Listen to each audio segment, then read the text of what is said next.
Class 10th। आज हम पाठ 12 पढ़ेंगे। द्वादश पाठः वर्षा वर्णनम।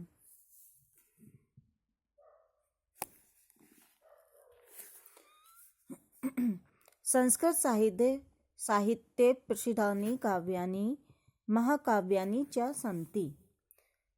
संस्कृत साहित्य में प्रसिद्ध काव्य और महाकाव्य हैं। काव्येषु आदिकाव्यम रामायणम विश्व प्रसिद्धम वर्तते। काव्य में आदिकाव्य रामायण विश्व प्रसिद्ध है। रामायणस्य रचयिता वाल्मीकिः आदिकविः विद्यते। रामायण के रचयिता आदिकवि वाल्मीकि जी हैं।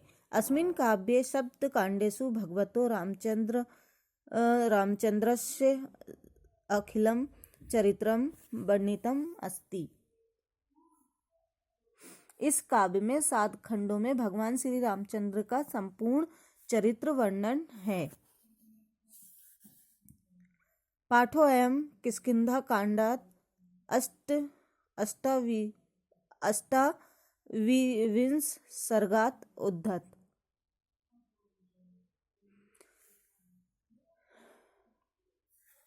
यह पाठ किष्किंधा कांड से 28वें सर्ग से 28वें अष्टाविंशत यानी 28वें सर्ग से लिया गया है। पाठे अस्मिन् संदर्भोचितं प्रकृतिवर्णनं ऋतुवर्णनं तत्रापि वर्षर्तोः मनोरमं वर्णनम् अस्ति। इस पाठ के में संदर्भ अनुसार प्रकृति वर्णन, ऋतु वर्णन,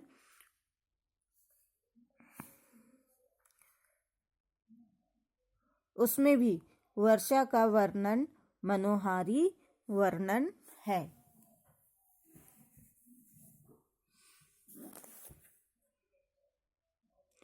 रजः प्रशांतं सहीमो उद्या वायु निधात् दोष प्रसारः प्रशांतः। स्थिरा हि यात्रा वसुधा अधिपनां प्रवासिनो यान्ति नरः स्वदेशान्। रजा यानी धूलि के कण, सहीमा बर्फ या शीतल से युक्त, प्रसारा फैले हुए, निधात दोषः गर्मी के दोष, प्रशांतः शांत हो गए हैं, वसुधा अधिपनानाम राजाओं की, प्रवेशना विदेश में निवास करने वाले।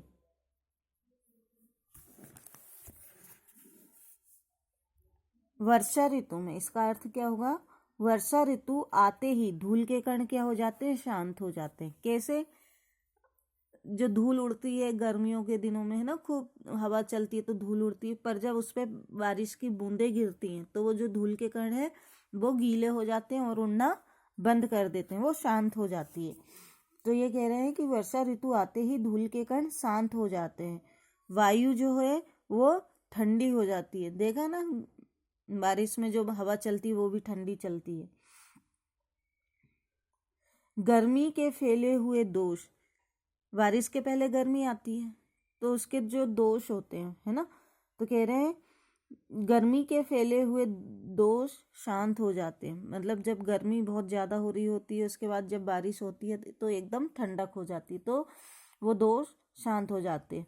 राजाओं की यात्रा स्थगित हो जाती है। राजा बारिश में कहीं जा रहे होते हैं तो क्या कर, बारिश में वो अपनी जो यात्रा रहती है उसे स्थगित कर देते हैं, टाल देते हैं। प्रवासी भारतीय लोग अपने देश लौट आते हैं। जो बाहर गए हैं वो लोग अपने गांव या अपने शहर आ जाते हैं। दूसरा, समुद्र हंता सलिल आति भारम बालकिनो वारिधरः नंदतः महतेषु सिंग्रेषु महीधारणानां विशर्म पुनः प्रायन्ति।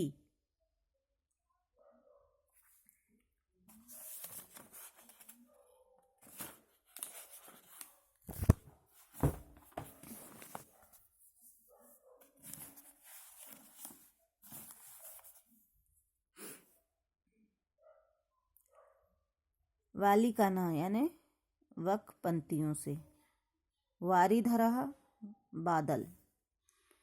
सलिल अति भारम पानी से के अधिक भार को। नंदतः गर्जना करते हुए। महिधाराणाम पर्वतों के। सिंग्रेसु चोटियों पर। विश्राम करके। प्रायंती जाते हैं। अब इस श्लोक में वो कह रहे हैं बगुलों की जो बगुले होते हैं उनकी पंक्तियों से सुशोभित जल के अतिभार को वहन करते हुए बादल पर्वतों के ऊंचे ऊंचे शिखरों पर विश्राम करते हुए फिर आगे बढ़ जाते हैं। बारिश में देखे होंगे आपने जो बगुले रहते हैं उनकी एक जल में पंक्तियां बद वो रहते हैं। तो जल के अतिभार को वहन करते हुए बादल भी बहुत सारा जल लेते हुए ऊंचे ऊंचे पर्वत जो होते हैं उनके शिखरों पर उनकी चोटियों पर विश्राम करते हुए आगे बढ़ जाते हैं।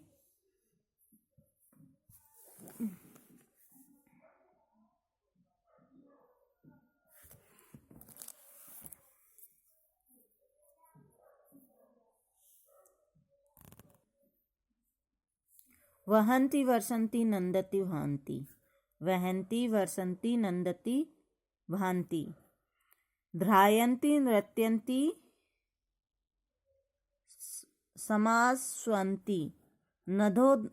नद्यो घना मत गजः वन अंतः। प्रियविहीना सिखिना प्रलव अंगमः। बहंती यानी बहती है। मत गजह मत वाले हाथी। नंदती चिघाड़ रहे हैं। वन अनंतः वन प्रांत। भ्रांति सुशोभित हो रहे हैं। ध्यायंती चिंतामग्न हो रहे हैं। शिखिनः मोर। प्लब अंगमः मेंढक। समाश्रावंती निश्चिंत या सुखी हो रहे हैं।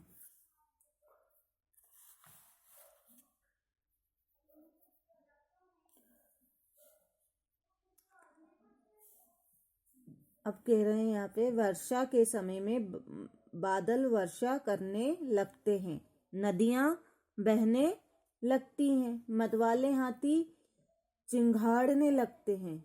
वन्य प्रदेश सुशोभित हो जाते हैं। प्रियविहीन प्राणी अपनी प्रिया का ध्यान करने लगते हैं। मोर नाच उठते हैं। मेंढक सुखी होकर टर की ध्वनि करने लगते हैं। यहाँ पे इस पाठ में पूरा वर्षा का वर्णन किया। अब यहाँ पे क्या कह रहे हैं वो कि जब वर्षा ऋतु आती है तो बादल क्या करते हैं, पानी बरसाने लगते हैं, मोर नाचने लगते हैं, हाथी चिघाड़ने लगते हैं, है ना। और जो लोग अपनी प्रिय से अलग हैं वो अपनी प्रिय को याद करने लगते हैं। मेंढक की भी अपने को बारिश के समय टर की आवाज सुनाई देने लगती है।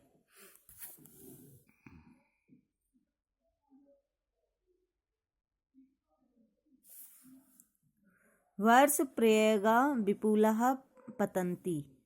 प्रवान्ति वातः समुद्रीण वेगः। प्रणष्टकूलः प्रवहन्ति शीघ्रं। नदो जलं विपत्तिं मार्गः। विपुलः बहुत अधिक। वर्ष प्रवेगः वर्षा का वेग। प्रावंती बह रही है। पृष्ठकूलः जिनके किनारे नष्ट हो गए हैं, जल के वेग से जिन्होंने कगारों को काट दिया है। विप्रतिपन्न मार्गः मार्ग को रोक दिया गया है। मार्ग अवरुद्ध कर दिया है जिन्होंने। अब बारिश में क्या होता है, वर्षा का अत्यधिक वेग बढ़ जाता है। जब वर्षा जोर से होती है ना, जब बारिश जोर से होती है तो उसका वेग बढ़ जाता है। हवाएं तेजी से गति करने लगती हैं। जल के तेज गति से बहने के कारण क्या होता है, नदियों के जो किनारे होते हैं वो कट जाते हैं, है ना, नष्ट हो जाते हैं, और परिणाम स्वरूप मार्ग अवरुद्ध हो जाता है। हम देखते हैं ना, नदी कई जगह बाढ़ आ जाती है, कई जगह पानी पुलों के ऊपर जाने लगता है, उसके कारण आने जाने में के जो आने जाने का जो रास्ता होता है उसे बंद कर दिया जाता है। तो यहाँ पे ये यही कह रहे हैं कि वर्षा का वेग अत्यधिक बढ़ जाने से हवाएं तेज गति से चलती हैं। जल के तेज गति से बहने से नदियों के जो किनारे हैं वो कट जाते हैं, नष्ट हो जाते हैं, और उसके परिणाम स्वरूप मार्ग अवरुद्ध हो जाता है।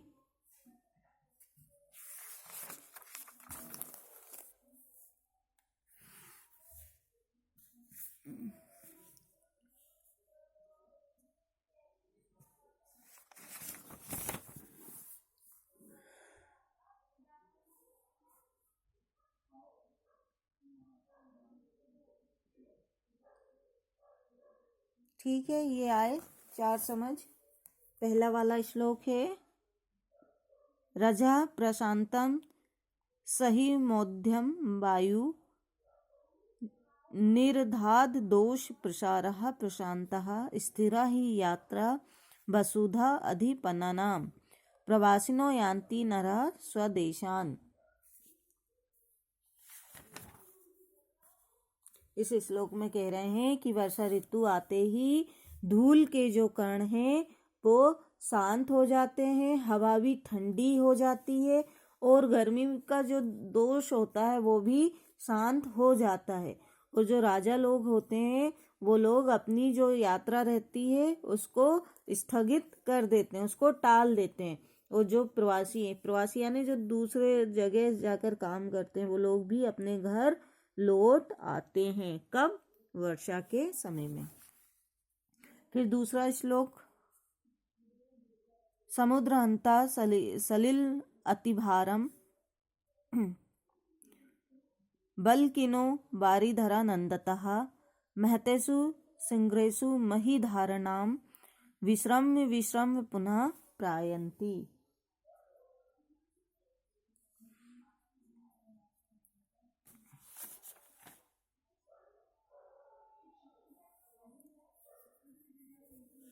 अब इसमें उन्होंने कहा है कि बगुलों की जो पंक्तियां होती हैं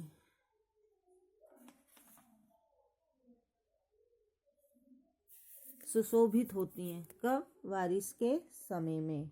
और जल के अतिभार को वहन करते हुए बादल पर्वतों के ऊंचे ऊंचे शिखरों पर विश्राम करते हुए आगे बढ़ जाते हैं। हमने देखा होगा जब बादल खूब काले दिखाई देते हैं तो ऐसे कभी देखना कि वो जो पहाड़ रहते हैं, पर्वत रहते हैं, उनके ऊपर ऐसा लगता है कि बादल जो है वो वहां पर बैठे हुए हैं, वहां पर टिक गए हैं बादल। तो वो उसको क्या कह रहा है कि वहां पर विश्राम करते हुए वो आगे बढ़ जाते हैं।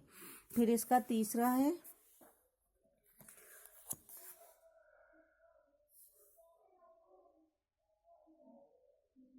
वहन्ति वहन्ति नंदति भान्ति ध्यायन्ति नृत्यन्ति समाश्रवसन्ति नदो घना मत गजः वन अंतः प्रियविहीना सिखिना प्लव अंगमः। अब इस श्लोक में वो कह रहे हैं कि वर्षा काल में बादल वर्षा करने लगते हैं। बारिश के समय में जो बादल होते हैं वो पानी गिराने लगते हैं, नदियां बहने लगती हैं, नदियों में भी खूब सारा जल हो जाता है तो वह भी बहने लगती हैं। उसके जो हाथी होते हैं, जो मतवाले हाथी होते हैं, वो चिघाड़ने लगते हैं, मतलब तेज तेज आवाज करने लगते हैं। वन्य प्रदेश सुशोभित हो जाते हैं, जहाँ पे भी जंगल हैं वो सब हरे भरे हो जाते हैं। और जो प्रिया विहीन, जो अपने घर से अपनी बीवियों से दूर होते हैं, अपनी प्रिया से दूर होते हैं, वो भी अपनी प्रिया को ध्यान में करने लगते हैं, उनका ध्यान करने लगते हैं। मोर भी नाच उठते हैं। मोर भी अधिकतर कब नाचते हैं? जब बारिश होती है, बादलों के आने पर मोर नाचने लगते हैं। मेंढक भी सुखी होकर टर टर की ध्वनि करने लगते हैं। हमें ऐसे मेंढक की ध्वनि आवाज नहीं सुनाई देती, लेकिन जब बारिश होती है तब मेंढक चिल्लाते हैं, सुना ही होगा आप लोगों ने, टर टर टर आवाज आती है उनकी, है ना। तो इस श्लोक में उन्होंने नदियों का, मेंढक का, हाथियों का, इन सब का बताया है कि बारिश के समय में वो क्या करते हैं। फिर फोर्थ है वर्ष प्रवेगा विपुला पतंती प्रवान्ति वातः समुद्रीन वेगः प्रणष्टकुलः प्रवहन्ति शीघ्रं नदो जलम विपत्तिपन्नम मार्गः। अब इसमें कह रहे हैं कि वर्षा का जो तेज वेग होता है, जब बहुत ज़्यादा वर्षा होती है, हवाएं भी उस समय तेज चलने लगती हैं, और जल के तेज प्रभाव से होने के कारण, तेज बहता है जब जल, तो उसके कारण क्या होता है, नदियों के किनारे नष्ट हो जाते हैं, कट जाते हैं। परिणाम स्वरूप जो रास्ता होता है उसको अवरुद्ध कर दिया जाता है, उसको बंद कर दिया जाता है। ठीक है, ये हमारे पाठ 12 के 4 श्लोक हो गए हैं, बाकी बचे 4, तो ये हम कल करेंगे।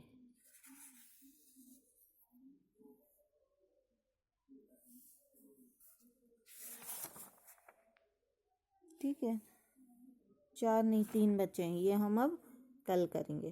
ठीक, चलो, good day all of you.